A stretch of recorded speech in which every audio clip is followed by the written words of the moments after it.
Allahabad High Court has appealed to the Prime Minister and the Election Commission to consider deferring the polls in Uttar Pradesh amid surge in COVID cases in the state. The High Court has suggested postponing the elections for 1 or 2 months post-February. In fact, Justice Shekhar Kumar Yadav, while passing an order on a bail application, observed that there has been a steady rise in COVID cases recently and how several lives were lost amid the elections earlier this year, which were held in the middle of the deadly second wave. He said that the government must consider postponing the elections in larger public interest.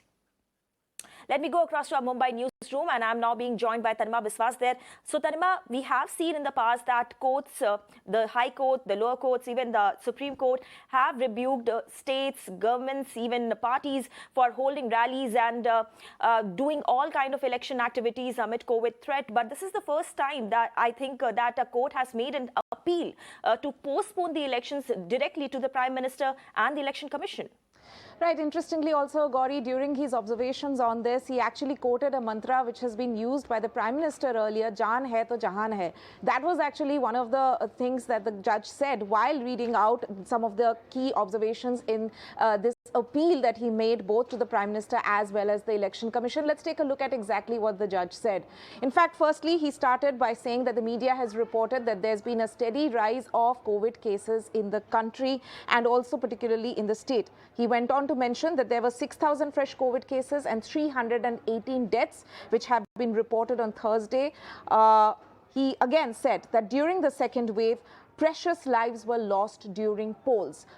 He was, of course, talking about the huge crowded rallies that we saw in Bengal, in Tamil Nadu, in Kerala, in all the states which actually went to elections earlier this year. And we've already started seeing the large rallies that which are happening in Uttar Pradesh in the run-up to the polls. Clearly, the COVID SOP is not being followed there.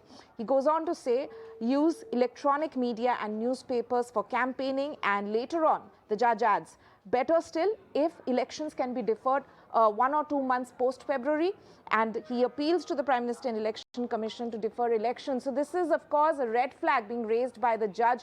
Already, as we said, there are crowded rallies taking place in Uttar Pradesh. There's a rising case of Omicron in the country, over 300 already that the national tally shows so far. But beyond that also, of course, there are impending concerns about an impending third wave, and we are around the New Year's time as well when there is a concern about cases going up. So in the combination of all this, the judge has, of course, said that in this situation, if it is possible to postpone Uttar Pradesh elections, remember, of course, Uttar Pradesh happens to be the most populous state in the country. Right. Thank you so much, Tanima, for sharing all those details.